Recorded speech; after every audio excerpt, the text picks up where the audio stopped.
All right, let's talk about Cisco ACI access policies. We're going to talk about why we have access policies, then we'll talk about configuring these access policies, as well as some best practices. But first, let's talk about why we have access policies. In ACI, we have, one of the ways we refer to ACI configuration is policy and not ports. And the way that we do policies, we do that in the logical model. So in the logical model, we have tenants, VRFs, bridge domains, subnets, EPGs, application network profiles, etc. So we're configuring our connectivity policy, our forwarding policy, etc. through this logical model. But of course, we have the concrete model. That's where we've been spending most of our time in the networking world. And then we've abstracted in our heads into the logical model. But in ACI, we're codifying that into the controller for the logical model. But we also have these concrete resources, these physical resources that we need to give and grant to these tenants. Remember, ACI is a multi-tenant environment, and in order to give those tenants access to the outside world, we have to grant them access to these resources. And once we grant them access to these resources, they can utilize them as they see fit in a self-service manner, bringing the networking to the modern style of DevOps and whatnot. So, on the concrete model, we have interface configurations, switch configurations, VLANs, shared hardware resources amongst tenants. So that's something we need to do. We need to be able to separate out our tenant access. And then resources are granted to tenants, which they can use on a self-service basis.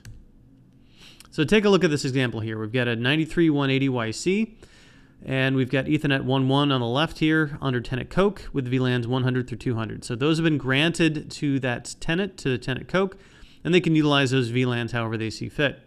On Ethernet 1.4, we have tenant Pepsi, and they have VLANs 500 through 600. So by granting access to physical resources and VLANs to tenants, they can utilize them without having to contact the fabric administrator. So this can be done ahead of time, pre-provisioned, and then the tenants can utilize what they need. We can also share resources on a single port. So on Ethernet 1.1, where Coke was, we now are putting Pepsi as well. So these two can coexist. Pepsi has been granted VLANs 500 through 600, and that way they can utilize those VLANs however they see fit, even on the same physical interface. Another way that we can do granting physical access is on Ethernet 1.1, we've got VLANs 100 through 200. In Ethernet 1.4, we have VLANs 100 through 300 for Pepsi. So these are two different tenants using overlapping VLAN namespace. Now, you don't have to do it this way. In fact, most customers probably don't do it this way, but you do have the ability to overlap VLAN namespaces. So Coke's VLAN 100, for instance, will be a separate layer 2 network than Pepsi's VLAN 100. So we can have these overlapping but still unique namespaces. This is not the default, and honestly, most customers don't do this, mostly because they're not even aware that they can, that this is a pretty new function in the networking world. We've never really dealt with that before. Some of those customers just kind of stick to global VLAN namespaces, but you do have this ability in case you do need it. So what I've done is I've created this access policy map. So this marries the logical world with the concrete model.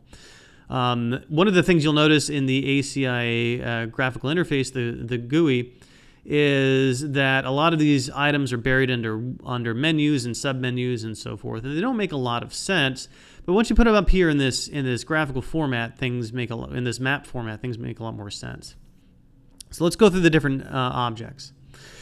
First of all, we have the domain. The domain connects the logical model to the concrete model, and there are 4 types of domains. We have the physical domain, a VMM domain, and a VMM domain is when we're doing some sort of orchestration with something like VMware or Kubernetes or Hyper-V. And we also have external layer 2 and layer 3 domains.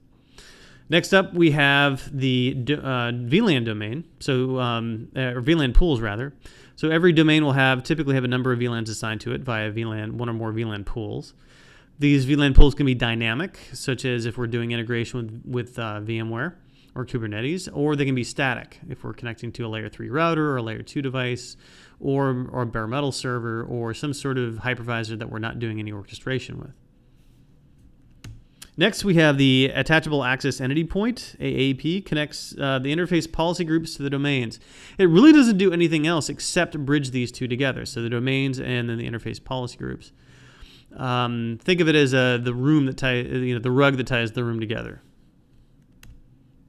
Next, we have interface policies. So these are the individual characteristics that will be applied to an interface. For example, we have the CDP policy. Do we use CDP? Is it on or is it off? What about LACP? If we're doing some sort of port channel or virtual port channel, are we going to utilize LACP? It's an option. We can do it on or off. Link interface speed. Do we do auto negotiate? Do we do 10 gig, 25 gig? What do we do? So these are all individual policies. And then we assemble these interface policies into the interface policy groups. So we assemble the individual parameters into a single construct. And we also select the AAP from here. Next, we have the interface profiles, which encompass the interface selectors. So these select the interfaces on a given switch, although we haven't picked the switch yet. So this is just an interface selector interface profile. And also, we also reference which interface policy group that we're going to utilize, which will then indicate which interface policies that we use in those interfaces. Then finally, we have a switch profile that encompasses the switch selectors, so it selects which switches we're going to deal with, and identifies, and we also reference the interface profile and the interface policies that are referenced into the interface policy group. So it kind of goes in a chain here. So we have the switch interface, we have the switches, so switch 203 and 204. Just a quick reminder that each switch, each leaf, and each spine as well will have an ID number. So here we've selected 203 and 204. On 203 and 204, we're selecting interfaces 1 through 110. We'll do a range here, but we'll talk about why we might not want to do that in a little bit. And then that references the interface policy group, which selects a couple of interface policies. It's referenced into the AAP, which references the domain, which is granted to the tenant. So now the tenant has access to these interfaces, and those interfaces have those VLANs, and those interfaces have those specific characteristics. So let's talk about creating access policies in ACI. For the most part, order of operations doesn't much matter. There's a couple things you have to do ahead of time. But if you create an object and you realize you can't move on without creating another object, you can back out of that without much trouble. So it's not as sensitive to order of operations as you may have experienced in other configuration items in say, iOS or NXOS mode. So here, just in no particular order, the things that we'll need to do, we'll create domains, VLAN pools, we'll create an AAP, we'll create interface policies, we'll create an interface policy group, which will select the interface policies and the AAP. We'll create an interface profile where we create the interface selector and then select the interface policy group. And then we'll create the switch profile, which will select the switches and then select the interface profile. First, create the domains. There are 4 different types of domains: physical domains, VMM domains, external layer 2 domains, and external layer 3 domains. The physical domain is typically what we use for bare metal servers or hypervisors with no integration into ACI, so no orchestration. We typically use static VLANs here because we're not dynamically adding and removing them. Under VMM domain, we can dynamically turn up VLANs with VMM integration. So this is something like OpenStack, Hyper-V, VMware, and Kubernetes are the 4 VMMs, virtual machine managers, that are supported. Although technically Kubernetes is not virtual machines, but we still treat it the same way. We use dynamic VLANs here. Just as a quick example, if you remember back from the VMware section, or in the future in the VMware section, you'll notice this.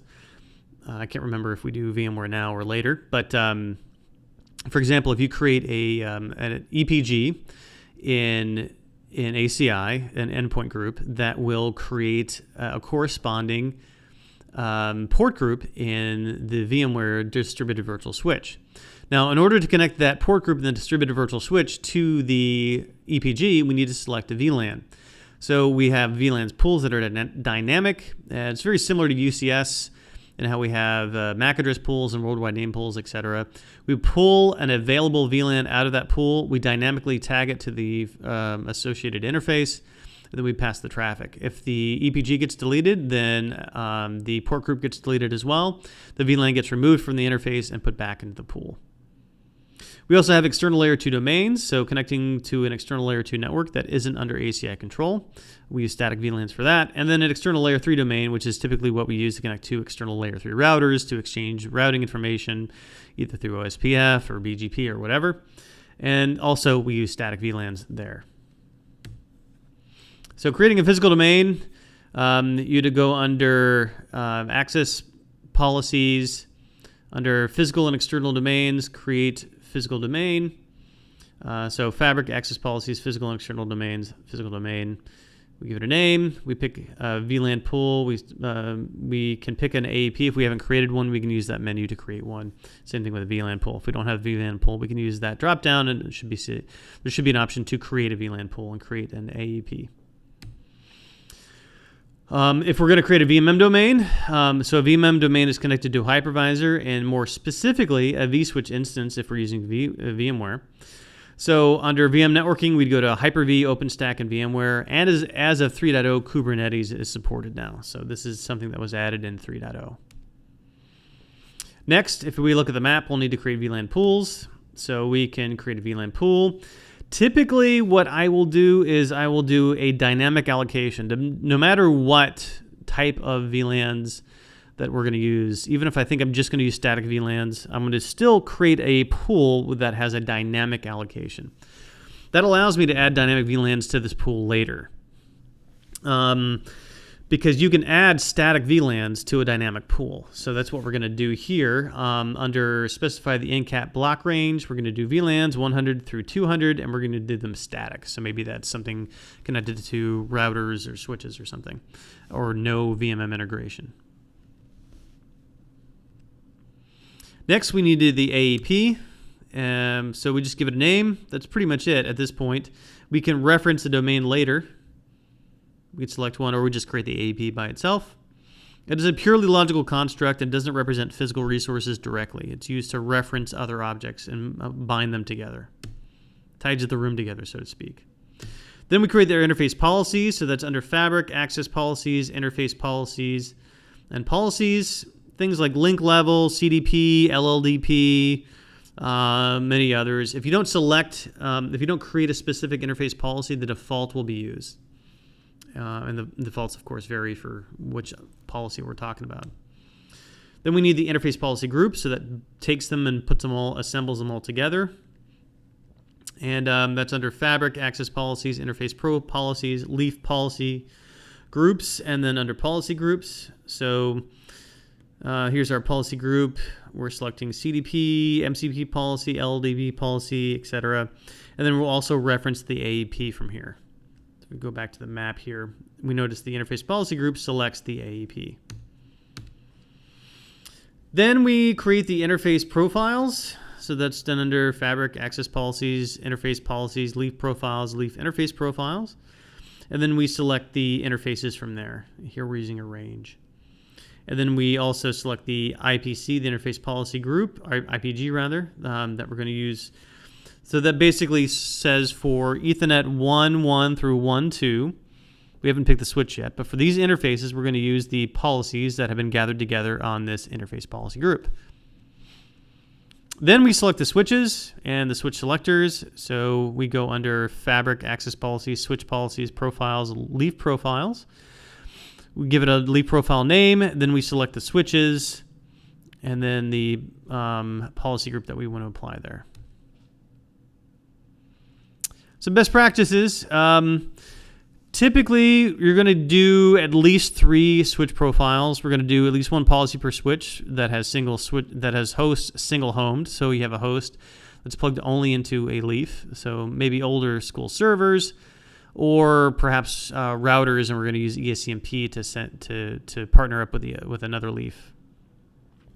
And at least 1 policy per VPC pair of switches that have hosts connected to this. So switch profiles, we'd end up with 3 actual switch profiles, even though we only have 2 switches.